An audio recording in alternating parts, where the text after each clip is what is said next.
When you apply for an IELTS EOR, either your scores will improve or you're going to lose your money. If you're trying to figure out if you should or shouldn't apply for an EOR, I have some important things I want you to consider first to make sure that you are making an informed decision. My name is Lar Ryan. I've been an IELTS examiner, I've been an IELTS teacher at the British Council, I have over a decade of experience with the IELTS test, and I am the founder of Complete Test Success.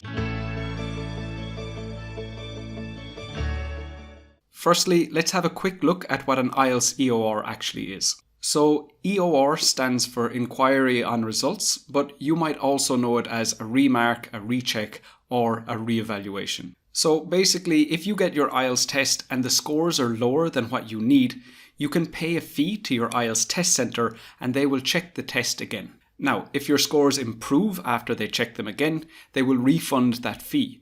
But if they do not improve, that fee will not be refunded. When you apply for your IELTS EOR, you can select your reading, writing, listening or speaking tests, and you also have the option to choose more than one of these. Because the marking criteria for IELTS writing and IELTS speaking are quite complicated, those scores are more likely to improve than reading and listening. That does not mean that your IELTS listening or reading scores will never improve, it's just not as common. You can only apply for an EOR within the first 6 weeks after you get your IELTS scores, and if you do apply, you can expect to get the results within 4 weeks at the most. The fee to apply for an EOR costs about 2/3 the price of sitting the IELTS test again.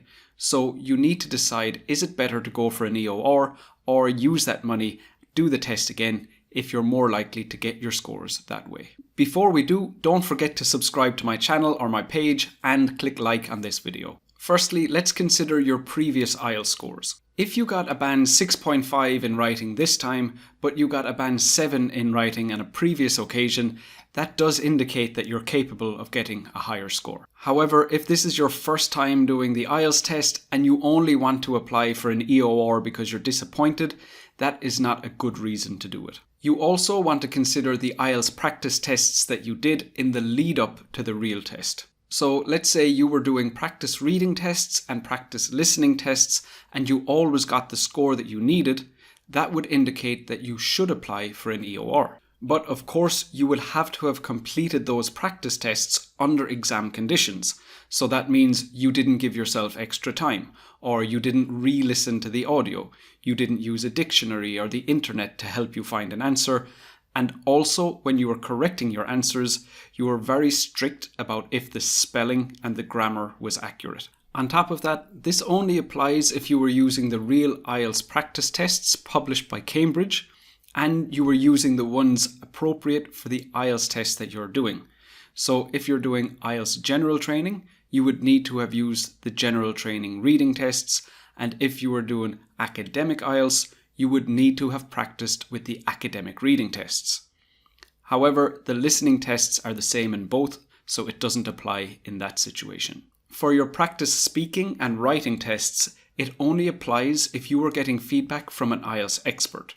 So not an IELTS teacher, not a native English speaker, only an IELTS expert has the training and the knowledge to give you an accurate score based on your performance. But if you were working with an IELTS expert and they were giving you the scores that you required, that is a good indication that an EOR is a good idea for you when it comes to writing and speaking. Even better again, if you still have access to that IELTS expert, you can tell them what the questions were and what your answers were in the speaking and the writing test, and that will help them determine if it's a good idea for you to apply for an EOR or not.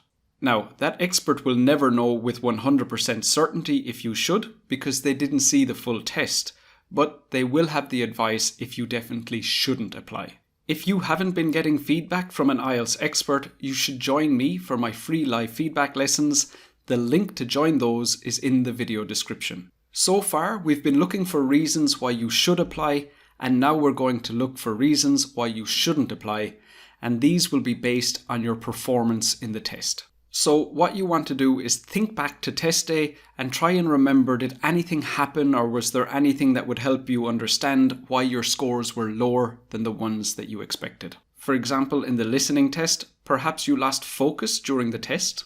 One of the people speaking in the audio may have had an accent that you're not familiar with. Maybe it was the case that you couldn't understand all of the questions. There might be some question types that you're not very comfortable with, and that there were a lot of those question types on this particular listening test. Try to think back and remember if you had to guess a lot of the answers in that test, and then compare how many of the answers you were unsure about compared to how many you were completely confident about. Now, of course, there might have been other problems during the listening test, but these are just some ideas to get you thinking. Then in reading, maybe you didn't complete the whole test. You might have got distracted by noises or the other candidates or the IELTS staff during the test. There might have been a lot of new vocabulary that you had never seen before in one of the passages. And again, consider how often were you 100% sure that you had the correct answer, and how often were you just guessing. And as well, think back to the practice tests you did before the IELTS test and how confident you felt compared to the one in the real IELTS test. Again, they aren't the only possible things that could have gone wrong, but just try to think in that way to see if there's any good explanation for why you didn't get the score you needed, and then why you shouldn't apply for an EOR. Then here are some suggestions of things that may have gone wrong in the IELTS speaking test. Maybe you were nervous and this affected your fluency or your pronunciation. There might have been an unfamiliar topic in part 2 and part 3, so you weren't able to show the range of vocabulary that you normally have. Maybe you didn't understand some of the questions, so when you responded, your answers weren't directly related to what was asked. And then this happens to a lot of students where they try to use less common vocabulary because they're trying to push up their score and their communication is not as good as normal. Or perhaps you had a lot of short answers where you didn't develop them as fully as is required for a high fluency and coherence score.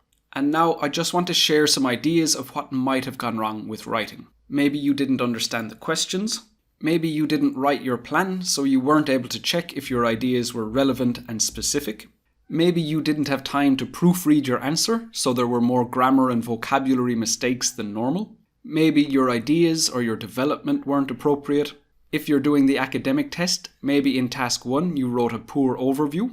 Or if you're doing the general training test, maybe you used the incorrect tone in task 1.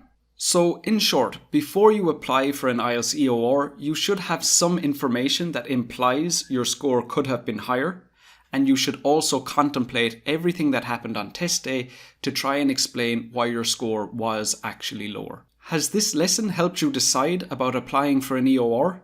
Let me know in the comments.